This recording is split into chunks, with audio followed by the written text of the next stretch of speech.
Hi, Craig. What up, nerds? Welcome to Ethnos. Welcome to our podcast. Welcome to season 1 of our podcast. Welcome to the season of our podcast that's about the surface of Jhoutai. We have a podcast now. It's great. So we're trying this out. Anyway, so the surface of Jhoutai. Jhoutai is one of the two cradle worlds of Ethnos. The other is Eden, otherwise known as Earth. Jhoutai is home to a alien species called the Baron, who made another alien species called the Sazashi. We'll touch on them a bit, but this is mostly about the geography of their world, because as they expand out to new worlds and colonize new planets, they use the ecology from their world as a basis for that terraformation. And we figure it's good to see what that planet looks like so that we can see how it shapes the people on it, how it shapes the worlds they make, how it shapes their culture, all of that. So here's how it's going to go. We've got a whole bunch of world building done on the region of Jhoutai we're talking about today, which is Dar'ru. Mm-hmm. But we are now getting into the point of Jhoutai where we don't have everything like fleshed out as much as we would like.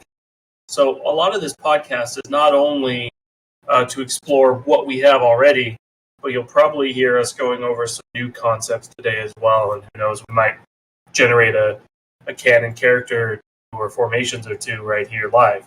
So it's very exciting. I think it's. Let's get into introductions. Who the heck are you? I am Jacqueline Animal. I am the creator of Ethnos. I started it when I was super young and haven't been able to put it down, and it's gone through many evolutions, and its current evolution is that we're wrapping it up for a tabletop setting. And you are my co-author. You are... Darru. No, my name is Barrett. I've been working on Ethnos for a long time. I've been the co-developer officially for about 3 years now, but I've been a part of Ethnos. So, woo! Yeah. All right. I don't know at what point we stop adding preambles to these, but that'll probably be one of the last ones, because the next one will just be, in. hello, I'm Adam All, the narrator, Adam All, the director of Ethnos. Anyway, there you go. Let's go. Yeah. So, where are we talking about today? We are talking about Frigid Artic, which is the frozen north of Jhoutai. Mm-hmm. Every place has to have their frozen north, right? Absolutely, because there is a north and a south pole on most planets. Hey, some settings, they got that planet of hats. They kind of forget about them poles. That's true. So anyway, the main shtick of Jhoutai as a planet is that most of the continental landmass is a fossil. It's coral that has grown over itself for millions of years, and this interacts with the geological cycles of the planet in some pretty interesting ways, because the coral's not invincible, but it is very adaptive. But one place life tends to struggle to adapt, of course, is the cold. And even for coral, this is difficult. When the planet was warmer, tens of thousands of years ago, coral grew pretty far north. But the planet's pretty comfortably into a cooling phase at this point, and the poles have been growing slowly for thousands of years, taking over coral that used to thrive there, freezing it and killing it, and leaving kind of this increasingly brittle bone mass beneath the surface of the earth. The most of the life on Darru is subterranean. It's in those corallums, are what they're called. And specifically for the Darru, this is called the subnivean zone, which means below the ice, below the snow. And that's where a lot of the interesting aspects of Darru are, but those often branch out into the surface as well, in oases of heat or in cities of stone. Tyler, why don't you read the intro? Absolutely. The arrival into the region of Darru was marked with celebration, something that other Adventines did not have the luxury of. We arrived in the tame southern parts, where the foothills began to break into jagged icy peaks. I did not see the city, though. Apparently I never was supposed to. No city on the surface would survive, they told me. Only after my adventures would I understand why. The entrance was a tunnel wide enough to house a passenger plane nestled on the coast of the massive lake. The mist cast from the waves froze on my cheeks, making the tunnel all the more inviting. The entire way down into the city was festooned with crafts, both synthetic and natural, grand sculptures and dioramas of ice, glowing fungal arrangements that complemented the synthetic lighting. The frozen north of that is from the Adventine Ulysses Paulson's accounts of adventuring through Ethnos. There's no, as it says, the surface of Jhoutai, or the surface of Darru, is so inhospitable that it's kind of like, it's basically the Arctic. You're not going to find any greenery. You're not going to find any life out of certain pockets. The only ones that are going to be traveling those ice sheets are wandering predators and prey looking for food. Yeah, life comes in oases of warmth. Although there are creatures that still manage to survive up there, but they're kind of spread out. Yeah. And those are prey for the predators that are no doubt wandering beneath. Mm-hmm. So let's go through the geological introduction of what Darru, the region, is. This is the next part on the article that we have here. The frozen north of the Jhoutai planet, this landscape is dominated by sharp, jagged peaks ground to a point by wind and storms. At the lower points, massive glaciers carve the landscape. Beneath the ice lies a very large subnivean zone where many unique life forms have evolved to survive in the tumultuous environment. Most glaciers flow into the frigid sea, where they form the largest freshwater body on the planet. Awesome. I don't know why I always have a weakness for mountain ranges and kind of colder places. So I would love to see Darru. I don't think I would survive it for very long. No, it's not a place that's good for surviving. Not so much for predatory reasons, although that's certainly a problem, as it is for the fact that, cold is just one of the most inhospitable things to try and live in. Yep, you would freeze within minutes. Speaking of, we can discuss some of the phenomena of Darru. So what can happen to you if you're outside or if you're walking around. Obviously, you've got the naturals, the snowstorms, windstorms, stuff like that. But something that happens a lot in Darru that makes the terrain especially difficult is that as snowstorms and rainstorms form up north, there's spore clouds often that waft up from the south from all the coral and fungus down there. And the nasty thing about particulate storms like that is that when they mix with snowstorms and rainstorms and come down with it, they tend to cause slush more than like standing snow or ice. And what ends up happening is a lot of these areas in Darru have slush ponds or slush lakes under a layer of fresh powder. So it can look like you're just about to embark across an open flat field, and suddenly you're 6 feet deep in slushy ice, basically frozen quicksand, which is terrible. I mean, the good news is you're going to be pretty well preserved. Yeah. They'll find you. Haul you out. Yeah. Bring you back. I'm sure there'd be stories about that. Mythology. Look, it's one of the first Nazik. There he is. He's a popsicle. I'm just gonna leave him in a tank in my front room with the slush still. Oh my god. Only in Ethnos. Another danger of the surface is hypothermic bursts, which are windstorms so cold that if you were, bare out in them, it would only take you seconds to start getting frostbite. So, walk outside for more than a few moments at a time and lose your nose is not ideal. Uh, Sinkholes, because as I said, all that coral is cold and brittle and prone to caving in as ice or snow stacks up on top of it, especially if an avalanche comes down, and that can just drop the earth down into cavitations of ice or of coral, just breaking apart into itself and crumbling down. So that's always something you have to worry about. Some of them can be, meters wide, some can be just, a couple, and someone will be walking out across the snow and then you'll hear something crack and then they're gone. They just fall straight down. Super fun. Ugh. Oh man, I did like the idea of those hyperthermic bursts from the mountains because I imagine that you'd have to have some pretty hefty suits, Oh yeah, like this thermal insane suits. face Yeah. covering. Oh, it would look awesome. I can Little imagine what the desert battery would look just like. generating heat off of you the whole time. Yeah, that'd be great. You got like a little heating pad. Oh man. Um, did we talk Yeah, about the Significant Gales too?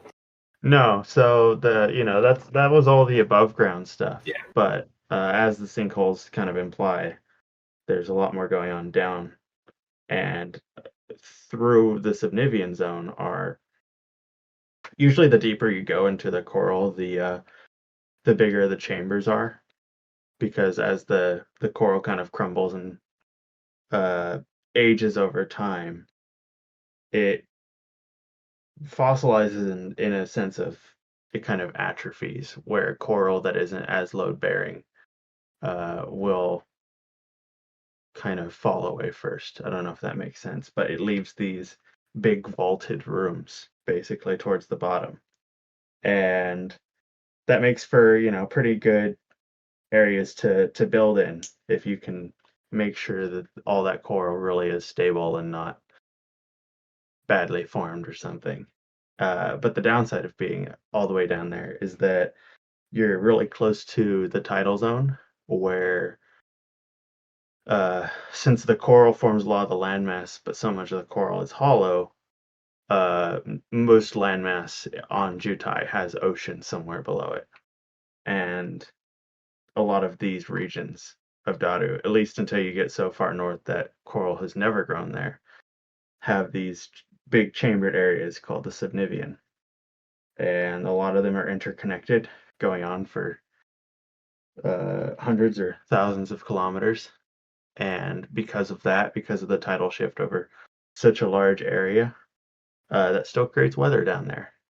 And you can get windstorms and You mist get rain. pressure systems, right? You That get just that pressure flow shift. underground. Yeah. And that can get you Subnivian gales, which is where, you get frigid bursts of wind being sucked down from the north or heat pushing up from the south. And the heat feels nice, but it comes with all sorts of problems of introducing a sudden like burst of warmth to somewhere that's cold. That's how things tend to shatter.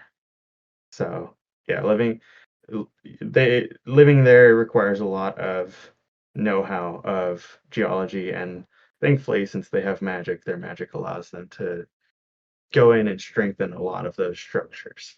And uh, also because of their location, it's pretty safe from invasion.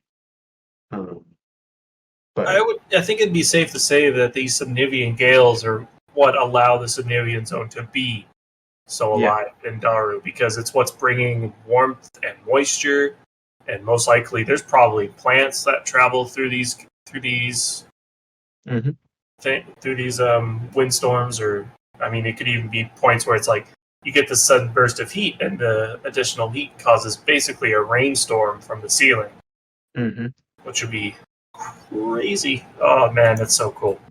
I think it would be a very misty rain. I don't think it would be heavy drops.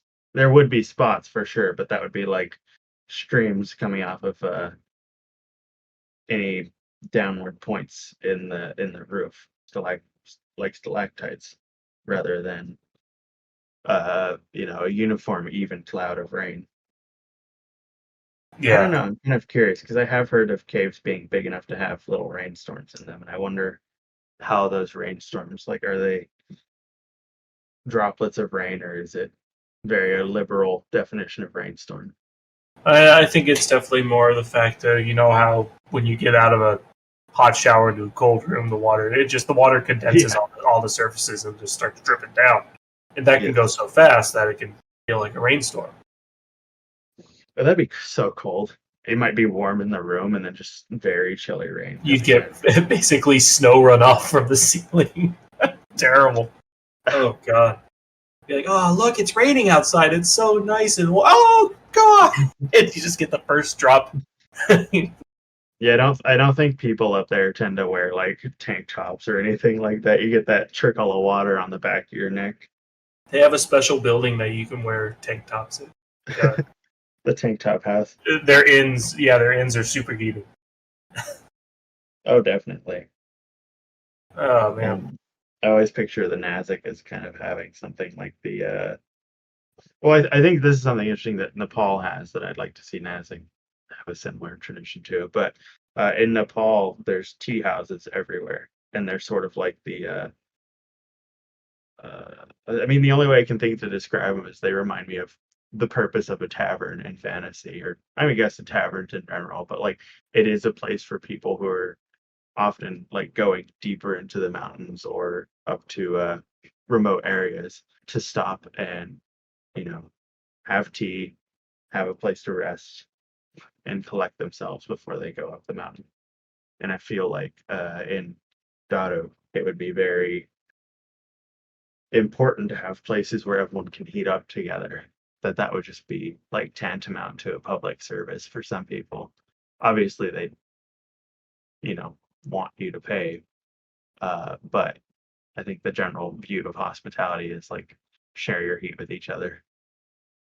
Yep. And see, that'd be a cool story to have of having to travel over the surface, and then every now and then you. It almost reminds me of what's that game that came out? The mail game. Um, Kojima did it. Oh yeah, But yeah, yeah, how in that game there was basically outposts scattered everywhere for supplies and people who were staking it out. So having a network of those but instead, you go there and it's like, all right, come on in, get you yeah, some meal, get you a meal. Did you bring anything that you could trade with us, and a etc., Monster etc. energy drink. And a Monster Energy drink. Yep. Death Stranding, that was the one. Thank you, Thank you. BB. Just seeing it, it's funny to imagine a Nazik in the middle of a snowstorm with drinking like a Monster Energy. Hashtag not sponsored. As The I'm Monster, literally drinking a Monster right now. Monster. If you want in on this ethnos thing, you only have to listen to our podcast. I am. All the high school writing I did about it, this was definitely fueled by Monster binges. Yep. It's pretty much all college too. But anyways, we're getting off tack. That's true. So, So within Darru, there yeah. are major subregions. Darru kind of encompasses this whole Arctic area, but there's the Darru actually borders quite a few countries along its southern border, and if they, well, I guess everywhere's their southern border. They're the Arctic. Yeah. Uh, so terrestrially, they border Aempus, Valdutan, and Khartoum. Khartoum was the subject of our previous stream, and ocean-wise, to the south, they border Vera, which is the continent from which Sophantic life grew out of. The Varen evolved there, tried to move to the mainland, struggled for a long time, got in some roots, but it was really after they created the Sasaki that they were able to fully colonize and take over the mainland. And the Nazik were the ones best suited to Darru. So anyway, the regions of Darru. We've talked about the Subnivian a bit, which is Darru's underworld. As Jhoutai continues the millennia-long march into a global cooling trend, ice spreads outwards from the poles out over the ancient coral, killing it. Though the coral is dead, its corallums remain, a refuge for life beneath the ice. That's the Subnivian. Um, but you also have a region called the Thunderhead Glaciers, which is where there's a ice shelf coming out over coral, and it has just continued to crush and collapse that coral into a giant glacial lake. And you can frequently hear, several times a year, that's their seismic activity, is the cavitation of glaciers as subnivian gales push heat up through the bottom of them, or the collapse of the coral as the glacier just slowly crushes through it all. To the east of that, there's a region called the Slush Flat. It's fed partially by the waters of the Thunderhead Glaciers, as well as another glacier to the north of it. It's a lake that is covered in a crust of slush and ice. It's often you can't see the water of the lake because of the covering, and it's pretty suicidal to try and walk or drive out over it because you don't know what regions have frozen solid and what regions are going to fall through with you, because the gravel caused by the graveling of the slush has made it so that even when it freezes into ice, it's not necessarily good at load bearing because it's not a strong cohesive structure. It's all, just everything's kind of clinging onto each other, ready to shear in weird ways. Uh, to the southern end of that slush flat is a artificial mountain range called Oson's Jaw, which the Varen put up to hold back all that slush, and basically a giant natural dam. And below that is a clean lake that is one of the biggest. Well, it's the second biggest freshwater lake on Jhoutai, but it's connected subterranean to the biggest one, which is just a little bit to the west of it. And that one's fed by the Thunderhead Glaciers as well. The bottom of those lakes have largely been filled in over time, either by sediment or by artificial process of casters going down there and sealing it in because they need fresh water. When the whole continental surface is porous and water drains down from above to below, fresh water is, if you don't have it, you're not going to have farms, you're not going to have life. So these glaciers feed so much of the water into these giant reservoirs that often end up being diverted all across the continent. You've got uh, countries running right along their tributaries, because without that river there at their border, they're dead. And it can be very important to fight over those rivers too if they're in a land war. Yeah, that is one thing that Darru has a lot of bargaining chips with the rest of the world is freshwater supply. I imagine that they could make quite the deals with neighboring countries. Yeah, it's also a good way for them to get bullied into a war. That's true.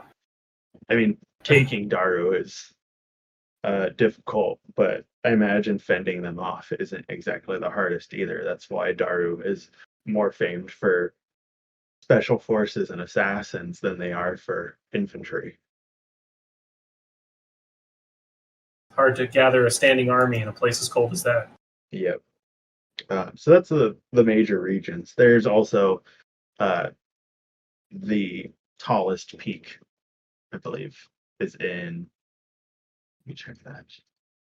Yeah, the tallest peak is it. Is that the one, the Steps to God or whatever it is? Yeah. So both of those glacier ranges are part of a watershed runoff from a massive mountain called the Steps to God, which is basically it's a range that's like the Alps, uh, and to one side that's where it borders the ocean that borders Vera, and then to the other side that's where it's or to its you know glacier lakes on the main continental side is what it feeds there. So most of the northern hemisphere of the main continent is fed by this mountain range, the Steps to God. And yeah, it is steep and it is also actual stone. It is not coral. And it is probably it is unknown how much of it has been tunneled through just because it's the basis of so many cities. Like they'll just carve right into its roots. Uh, since their meta allows you to move dirt and rock pretty well if you have strong casters. So earth moving isn't the hardest thing to do, especially when they can just fill these giant stone chambers with warmth and not lose it because the stone's not going to take much of that warmth away from a room. If I may ask, how how many cities do you think are within? Is this structure, this mountain, basically just turned into a giant city at this point? Uh, I suppose I it might be. At least it's been they've had 5 or 6 thousand years to work on it. So, it's kind of an And oversight on my part. But yeah, they should have. Um, it's definitely I mean, that would certainly make them an imposing presence. You look to the north and you see this Alp range on the horizon, and you just know that that's where they are. well, I'm sure in the time of the packed area, it's all lit up, and even in the like, it's renowned for you're walking through a snowstorm and still miles and miles away, even through the whiteout, you can see the occasional twinkle of the mountain range in the distance that you're heading towards. Considering that the Nazic were practically left for dead when they were given that landmass, I could definitely see that being a bit of a spiteful, we did it anyway Yeah, sort of mentality because basically, so quick history lesson: the Varen made the Sasaki. The Sasaki weren't really fond of being treated as slaves, so they politely killed a lot of the Varen procession and took over the mainland and eventually took over the world, basically, and made it their own. But when after their revolution, there was a lot of argument over uh, who would get what land, how it would be separated, and it ended up being separated a lot along the bounds of like, well, you're this kind of Sashi, so you should mostly live up there. A choice which has not gone well for them in the long run, because it ends up with a lot of border fighting and racism. But the Nazic, who were seen as pretty weak contributors to the revolution, because they got bad orders, got told to go up north, didn't get better orders to on where to move, and ended up almost freezing to death up there. That's where they got stuck also when the revolution was over, and they made pretty good by it. It was hard to work with. It's not easy to live in, and it's not easy to move out of because the bordering lands are either extremely rocky uh, terrain or uh, you know tundra. But they still managed to do well by it, and yeah, I could definitely see them turning those mountains into a trophy of a wonder. And well, that's where they could have the fire plinths, which are these basically giant stone fire. I don't know what they're called, like when it's a bowl of fire. A brazier. A brazier, yeah. Some of the mountaintops are brazier shaped, which is honestly the uh, art we're using for the cover of Darru shows them. So I'm gonna bring something up because we haven't talked about them at all. The Phaetra. Oh, okay, yeah. We've talked a lot about one of the sci-fantastic life that live in Dar'ru, but we kind of neglected to talk about the second one, which is a variant or kind of Varen who go by Phaetra. Yeah. So So tell us about them. the Phaetra predate the Suzashi, both on the mainland and as a species. They are a offshoot mix of Phaetra and Chea, which are two, not Phaetra, Pheo and Chea, which are two kinds of Varen. And the fact that there was this kind of new Varen that came out of those bloodlines didn't go well in Vera at the time because Vera historically has had a few eugenic-y problems, and they ended up exiling or hunting down a lot of the Phaetra. And the Phaetra moved, basically spread out wherever they could on the globe. They didn't stick to many places, but they did stick to a few. And one of the places they stuck to was the kind of the warmer end of Faridadu. And the way they did that is they mostly kept to the Subnivian, but would come out in the warmer months to hunt and farm on the lower hills and valleys where they were pretty secluded. They did pretty good by that. There were still, of course, plenty of dangers, but a lot of the big ruthless predators tended not to go to those specific spots. The Phaetra managed to find one of the safer spots on Jhoutai and kind of settle in there. And then when the Nazik came, they had a pretty hard time because this was just after the Varen Revolution and Suzashi weren't being too kind to Varen all the time. And they ended up being helped out by Brahmians, because of the Arabi from the south, which that's actually a whole big chunk of lore on its own. But Phaetra themselves managed to be very resourceful. They make great diviners, so that helped. They were able to kind of steer their way around in the dark of the Subnivian and often be, quiet predators themselves, even though they're very small. Let's see, what else about them? What do you think I should bring up about them? Well, I mean, they had their own cities and their own structure, and when the Nazik came up, there was as you said, there was a lot of divide between the two until eventually, during before the current tabletop RPG. I'm getting a little bit of echo from you, by the way, Jacqueline. That's weird. All right, maybe it's just me. But so they didn't really combine forces until the Blood Snow Offensive, which takes place how many years before the current Banner era? Most of the lore from that era is about 1800 years before the Banner era.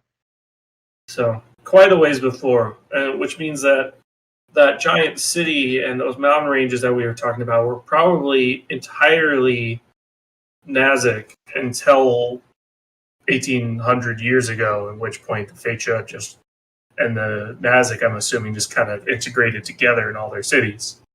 In a lot of places, the Faridadu was a confederacy for a very long time, even after that. But they did eventually convert mostly to Yukaism and ditch being Malizic, which is what made them separated states and made them very aggressive. There was a lot of spite written into the Malizic's government. So once the the Malizic were pushed out culturally. The Malizic being this very kind of death culty, Cannibal hyper. cult. They have cannibalism is a sacrament for them, even if some of them like treat it like, oh no, it's just it's a metaphor. But no, there's actual like cannibals in their midst, so be wary. Thankfully, Malizic are the only reason they're not dead is because every now and then some idiot gets in his brain that he wants to bring back that, you know, mentality. Someone gets edgy and they're just like, I'm gonna bring back being Malizic. Um, It's like and someone in going back, glory to Rome, and trying to start gladiator fights. pretty much. Um, it's okay to hit that person in the head with a brick, is all I'm saying. Aye. Anyway, so the Facha, once they were settled in for a while, they eventually gave rise to another type of variant called the Vodalkin, which are incredible diviners. They can be trained basically to live without seeing through their eyes. They can see through the elements instead.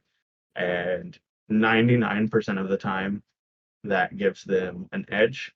The only time it doesn't give them an edge is that if they really go so far as to have the procedure to have their eyes replaced with crystal so that they're always seeing in like a very strong divination, they tend to lose the ability to read, the ability to see color, the ability to really see flat texture, anything like that. Like their world is they see in tactile, they see in material, but they they can see through objects, they can see liquids moving through objects, they can see heat, all that, but they can't see what we take for granted, which is, the Colors.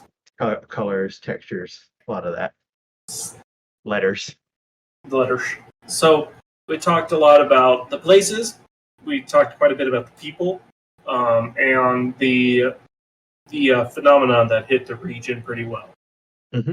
I know one thing that you've been working on for the last few days, trying to get some good ideas generated, and we've been kind of going through this together, is the creatures that inhabit Darru. Because as we were saying in the beginning of this podcast, Darru is a cold place with warmth underneath, which leads to this very strange mix of like a subnibian zone and the harshness, except 100 times more so, of our own Antarctica here on Earth.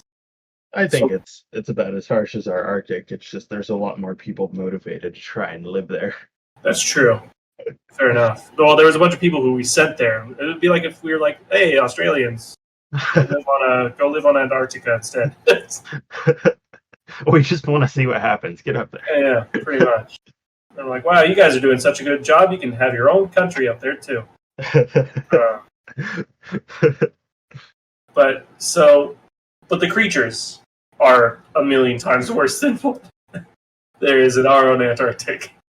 I would say that. I mean, we have something called the Zweeg worms. Zweeg worm. Which sounds terrible. So yeah, I'm gonna introduce them. I'm proud of them. So these are inspired a bit by bobbit worms. If any of you know what a bobbit worm is, then you already are concerned. A Zweeg worm is a tunneling worm. It is up to 13 meters in length. It navigates through the slush, navigating by sensitive dorsal bristles on its back, and protected against the cold by rubbery flesh and blubbery fat. They circle prey underneath the slush to break up the slush to make it mix and to make the person or prey sink. And then once you're down in it, they'll squeeze it. Well, they'll attack you, they'll constrict you, they'll bite you, and then they consume their prey as quickly as possible after that, usually whole, so that they can take all their body heat. That's Yeah. terrifying. That's And Uh, they nest in caves. So if you think you're safe just by avoiding the slush, then no, they come out. that's just so terrifying. You just be walking and all you hear is a scream that just gets cut off as they're just like, nope, gone. And then it's just underneath the ice again. It's silent as heck. Yep. Ugh.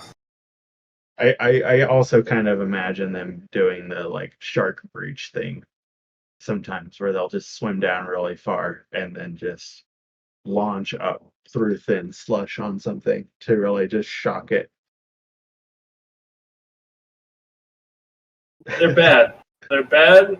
They're big. They've got big, sharp, pointy things all over their face.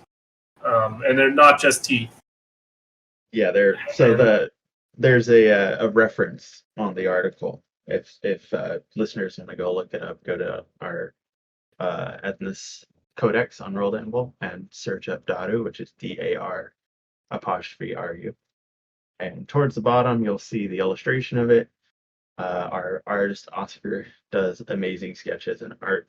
I stole one of his sketches because he did a bunch of different bugs, and it's like we need to use these to be fun. And I'm like, but they look good, so here they are. And it's a worm with basically radially situated around its mouth are 6 large hooked mandibles. So it's basically got a hand for a face and a garbage disposal for a mouth. Ugh. Yeah, it's nasty. It's evil. It will. So, did we talk about how they hunt? Yeah, the way they sit under the slush and kind of circle prey that they want to drag into it, and then they will constrict them. How they're called. They hunt a bit like an anaconda. If an anaconda, instead of lashing out, was more about sucking you under the ground first. There's a few things you could compare that to. You got the dune worms. You've got the thresher moth from the Mass Effect, antlions from Half-Life, Tremors. Tremors. Tremors is a classic one. But instead of sitting down there with its mouth open, pulling you down, it's more that it's using its whole body to stir. I would also compare it to the way that I think whales do it, where they'll do that kind of bubble ring to keep prey in. Yeah. Or I would compare it to orcas, where they're using the ice as their weapon against you. So these are how common do you think these would be in Dar'ru? Full-sized ones, decently rare. I mean, that's like having a giant shark. I imagine they're decently predatory, or not predatory, decently territorial. So you'd have kind of groups of them with one big one somewhere in it, an alpha. Not too much of a pack behavior so much as a Zweeg worm is probably hostile towards another Zweeg worm that is around its size. Imagine the footage of that battle, like the nature footage, Mhm. stuff like that. Oh, I think they're more likely to attack each other if the other one is like slow from eating something. well, yeah, it's going to attack for food mostly, either Yeah. protecting its own source of food or Yeah. taking Or what the other has. or if it's the big ones are dangerous to the small ones because they probably just swallow them whole. Oy. Yeah. So uh So those are for the that big reason, guys. yeah. Well, they thin each other's herds pretty decently, but I would still imagine that if you're near slush, you're probably near like if you're near any consistent source of slush, like not just oh, we had a slush storm and there's like a 5 foot, 2 meter wide, whatever, slush pond. No, I mean like if there's a lake near you with slush, you're in danger of being near Zweeg worms. There will be Zweeg worms in a slush lake. We did have a question about the Zweeg worms that will get answered before we move on to some other creatures, because there's a few that we have. Artemis asks, you mentioned that they steal the heat and they eat things quickly in order to do that. Is it really that important, and can they really obtain that much warmth from a body? It's definitely a benefit. Warmth isn't the easiest thing to come by there, and cold is not something that's good to eat. Uh, if a Zweeg worm was to let you freeze solid, that would be like drinking ice water while you're already hypothermic, or like they say, if you're surviving in the wilderness, don't just eat snow, melt it first. And the same thing applies to anything that's Zweeg worm eats. Is the warmer it is, like the more digestible for one, because digestion usually requires heat, and the more they're going to be able to take advantage of all the calories their prey was already burning. So, to answer your question, they don't necessarily steal heat. Like, that's not their purpose of eating things quickly, but they need to eat things while it's still warm. Yep. So yeah, if you're they I have a feeling that um they might have a small set of tetrachromic eyes somewhere around their maw, which allows them to see heat once they're on the surface. So, a good way to hide from is sweet worm. I can't say that word very long. Is Mm. is basically freeze yourself or have something that masks your heat. Yeah, yeah, they're not the hardest creature to avoid because you know where they're gonna be, and you know what it takes for them to see you. Don't walk on slush. Don't have too much of your body exposed, and just don't go near those areas, and you're generally fine. But if you do go to near those areas, then yeah, you're in danger. Your food. Yep, your food's shaped. So, we've talked about big old wormy worms. Now we're going to talk about much smaller moly worm. Yeah, so you've also got the gravedigger moleworms, which tend to be only the size of a finger to the size of an arm. They don't go in slush; they go in the snow, and they're less about um, trying to capture a target as they move, and more about they'll dig pitfalls and make their warrens in the side of them, so that when something falls in the pitfall, they can all just kind of descend on it and kill it. So Yeah, they're it's yeah. So the video game experience of that would be falling in a hole and seeing a bunch of eyes, and then hearing them all like screech at you and start shooting out of the walls. and then just start biting. Hmm. But if you're wearing like thick armor or whatever, you're probably fine. Just don't let one get in your clothes. It's a bit like getting swarmed by scarabs, little land piranhas. Yeah, um, there is also a decent amount of frutas, which are the giant crustacean bugs, down in the deeper parts of the Scandinavian. A lot of them are pale, kind of uh, thick-shelled, and generally blind, and small. A lot of the creatures that far north, one of the mercies, the small mercies, is that there aren't many huge creatures besides the Zweeg worms and the sauerkraut, uh, because it's just too cold. I mean, nothing that flies can usually get enough air there unless it's like feathered, and the amount of feathered creatures on Jhoutai is fairly limited. that So, it's just a natural population control for larger creatures. You cannot get enough energy yep, consistently to let things like that survive. yep. So Maintaining that kind of body mass is hard. Even the Zweeg worms, they go pretty, high, and they go into hibernation while they're waiting for prey sometimes. And I can imagine that a common cause of death for them is sat in slush too long and got frozen in place, and just that's it. Imagine just digging down and you just see a Zweeg worm. You're like, oh, Oh, thank God. It's good. It's like you just put your shovel in. It's like that scene from Trevor's where all the blood comes oozing out from the jackhammer. It's like, and then that'd be terrifying. That you mentioned the Sauerkraut really briefly there. Hmm.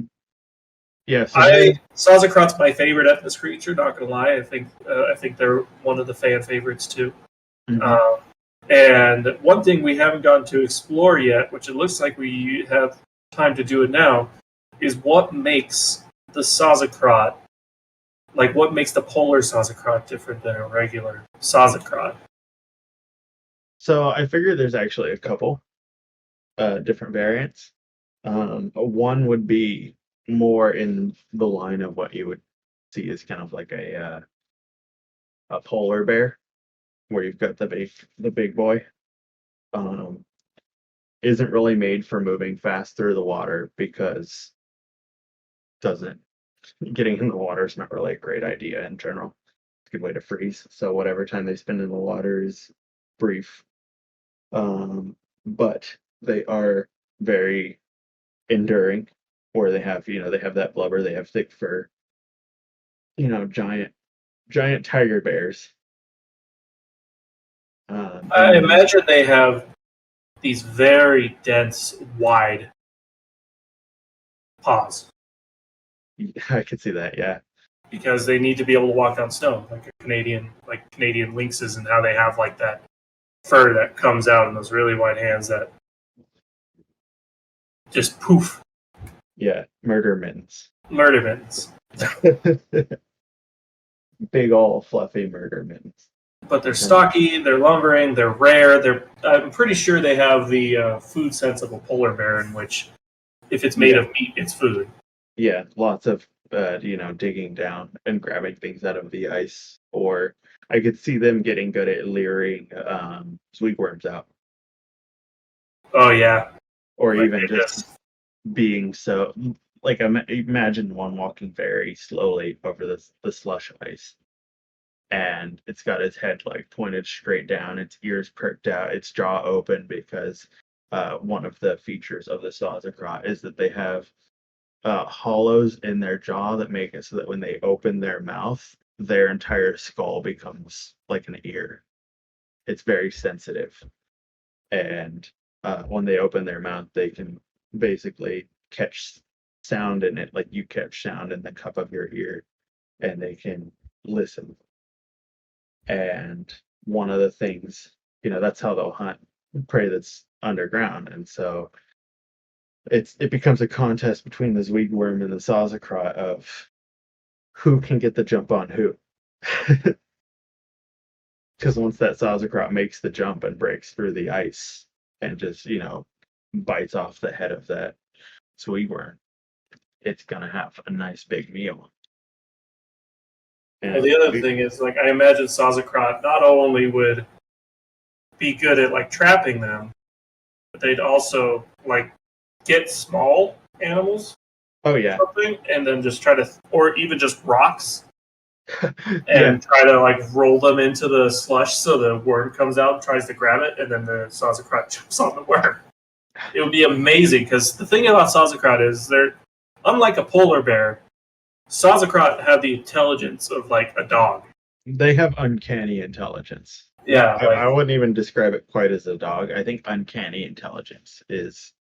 it gets people worried because they think, oh, these things are probably a million natural years from an evolution of Yeah, becoming a sapient life. yeah, that's why they were used. So the Varen took a bunch of different breeds of Sazerac and basically used magic to graft that body parts onto themselves, and that's how they made the first generations of Suzashi before they were stable enough to reproduce. And so these aren't the ones that are used to make the Nazik. The ones that were used to make the Nazik are at higher altitudes, and they are smaller and faster. They were actually probably used to make the Hizarabi a bit too, because I imagine them being extremely agile. That, and it's one of the closest places to Vera, so it's probably one of the first discovered species of Sauerkraut thusly. That's one true. of the ones easily used. Yeah. Well, they, trying to land on Vera, because the thing about the ones higher up the mountain is they're also, unlike the big guys, they tend to be more pack predators and pursuit predators. So mix that with uncanny intelligence, and you can see why they are, the kind of the gods of the slope, where they just have that ability to blend in and then come rushing down from the stone and look like they're running flat out down a mountainside towards you. And it's not the one you see that's going to kill you. No, it's the one that's already behind you. So, Jeez. yeah, I love them. They're great. It's just like, let's take a cat and what else worse can we give it? And Well, we that's the always compare Sazakrat. the Sazakrat to a basically a tiger gorilla, but Yeah, way bigger. depending on the So, species, yeah. The one I yeah, usually picture as like a default, the one that's on the article, is like the one that was used for Ka. So yeah, yeah. they're definitely a well, it's a mix. I imagine the polar one probably went into the Ka a bit too. But That yeah, but that strength. either way, they're like it's so you have multiple types of Sazakrat, multiple subgenres of Sazakrat up here. You got all these worms.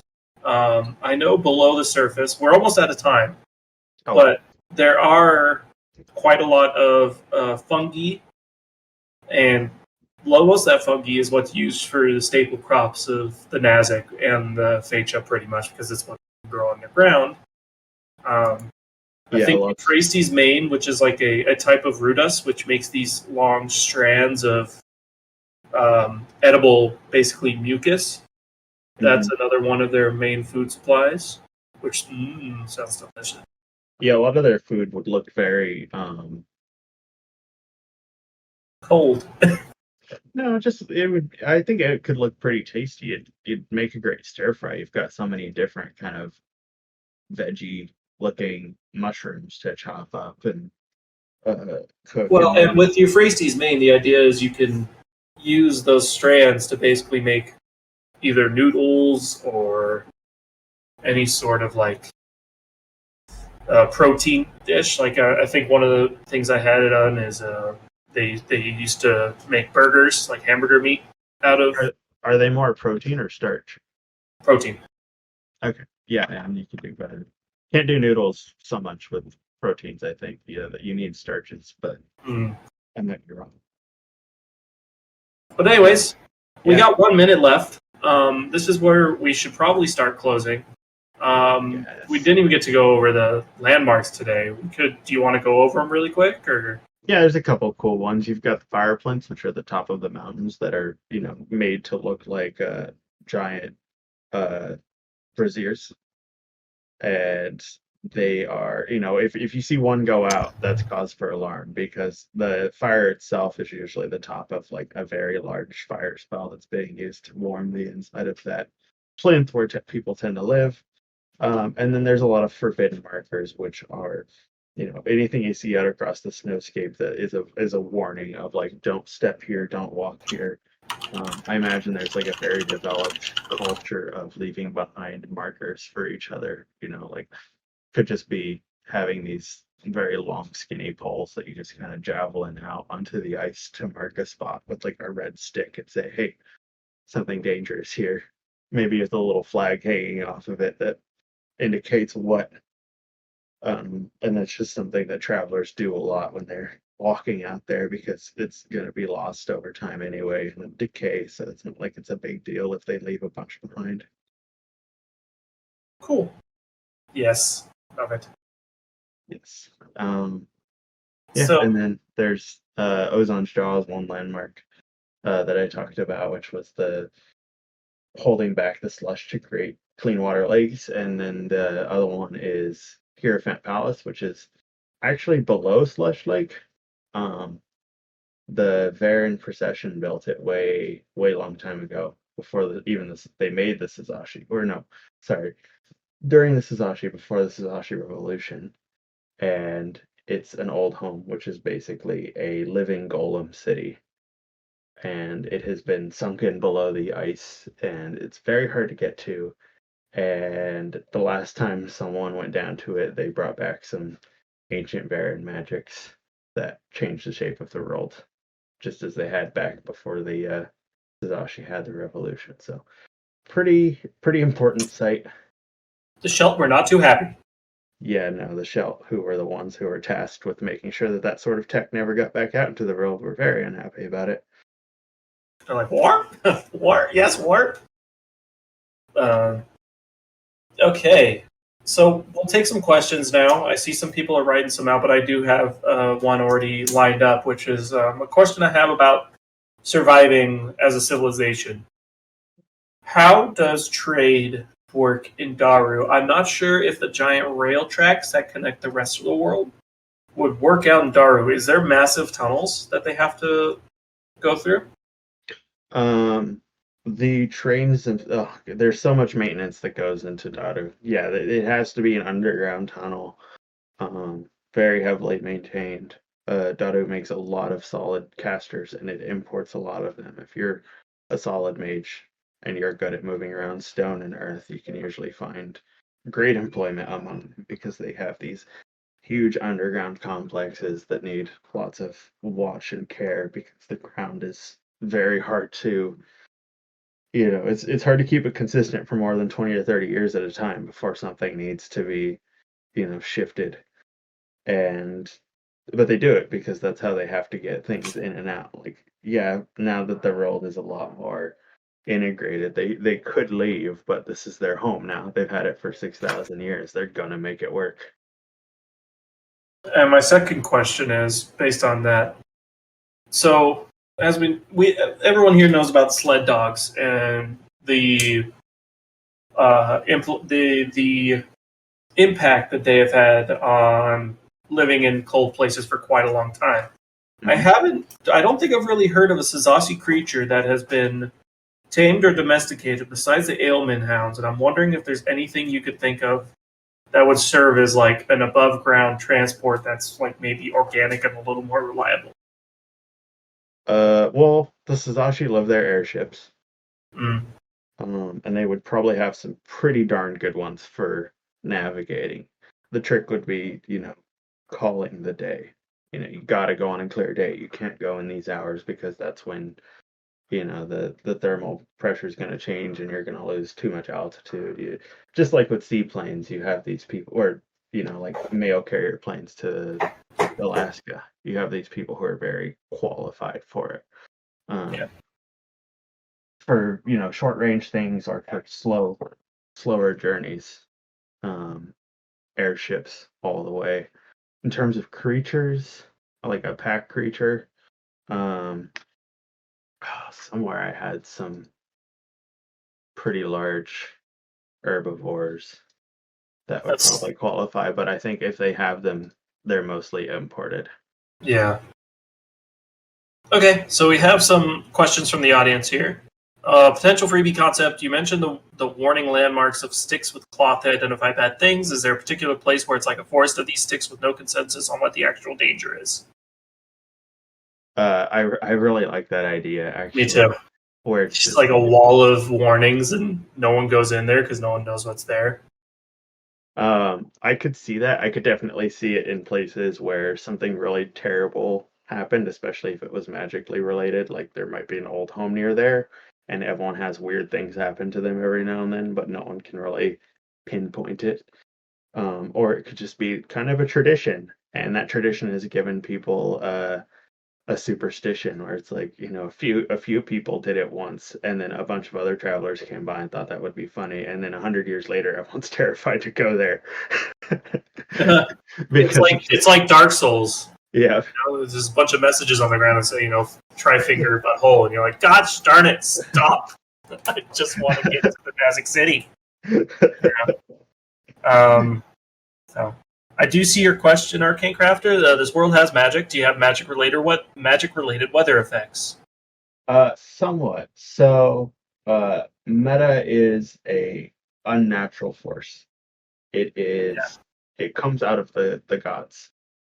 And anyone can become a god if they achieve a certain level of self-mastery. Gods are in high demand because if you have a god in your city or a population of gods in your city, then you have a constant source of meta. The more meta you have, the more you can use it to cast spells, the more you can use it to have automated spells, the more you can make your society lean on it. There's entire countries where your tax for living there is that any meta you're not using throughout the day is quietly siphoned off of you to power things. And like people are fine with that. I'm not a great mage. I use a spell maybe to cool off my house once a day. Fine, let the government have the rest. Um, Whatever. That's a mindset. It's meta tax pretty much. Yeah. So I don't think that but basically means there isn't going to be a lot of natural no, phenomena. well, kind of. So there's a few different ways that it's interlinks with phenomena. Is even though the meta can only really affect our world when it is invoked, our world doesn't affect the meta. So, in places where you have a bunch of gods living in a basin, that basin will fill with the unseen force of magic that can then be tracked by mages and turned into usable spells. But it will fill up just like a chalice. It will hold into the bowl of the basin until eventually enough meta fills up for it to spill over and get out into the wilderness and kind of get lost in the cracks. For this reason, there's a lot of meta deserts on Jhoutai where meta just kind of falls down through the earth. And now that there's been thousands and thousands of years of people knowing magic and living on the surface, that's not as big of a problem because there's enough magic that's generally gotten free that if you're wandering around down the wilderness, you can generally count on the fact that you'll be able to pull some meta from the environment to cast with. But just as with many material aspects of our physical realm, temperature does have an effect. And when it's cold, meta tends to not really stick around. It gets kind of pushed out. It follows the warmth and it ends up sinking. So, the big, tall mountains, the steps to God mountain range. If you go to the top, there's not really much magic up there. And if you go down, there's a lot more magic in the valleys. So in that regard, it's the economy of getting meta where you need it to go that does have an effect. The meta itself doesn't often affect the environment unless people have built like atmospherancy towers, which are basically big giant wands pointed at the sky. But meta itself is a very inert force unless acted upon by a caster. All right. I think that's a good point to leave it off. Hopefully that was a good answer for the question. I enjoyed it. So I hope you guys enjoyed exploring Far Darru with us. It's cold. It stinks. A lot of things will kill you, but I'm sure it's beautiful. Oh yeah, gorgeous. If you want to learn more, you can go to our World Anvil, which is worldanvil.com/w/ethnos. Or you can come by our Discord, which is discord.gg/ethnos. We will be doing another one of these soon. If you want to see our previous episodes, seasons 1 through 3, or episodes 1 through 3 are up on Spotify, and we are going to be uploading them to YouTube. We already have, actually. Yep. Oh, we already did upload them to YouTube. So make sure to subscribe to our YouTube channel. But yeah, feel free to stop by the Discord. If you want to support us monetarily, you can always hit us up at Patreon. Ethnos Studios is our handle. And yeah, I think that's our spiel. We hope you enjoyed. Yeah, I did. So that's what's important, I guess. Yeah, we had fun. Who cares if you did? No, I'm just kidding. We do this because we want to introduce Ethnos to you guys. So yeah, I enjoy talking about it. I think that's my favorite way to engage with it is to just answer questions about it. So Feel Bye. free also for those listening within the Discord, always any question you have, even if it's just like kind of a meme. I don't care. I like answering questions. I'll give you a serious answer to a meme question if I feel like you want to know an answer. So Yeah. Exactly. absolutely. Love talking about it. Won't shut up about it if you get me going. Will shut We've up been about it. talking about it for 10 years, Yeah. and Yeah. we still talk about it just as much. All right, guys. Have a All good right. day, good night, whenever you're listening, and see you next time. See ya. Bye. Bye, Craig. Bye.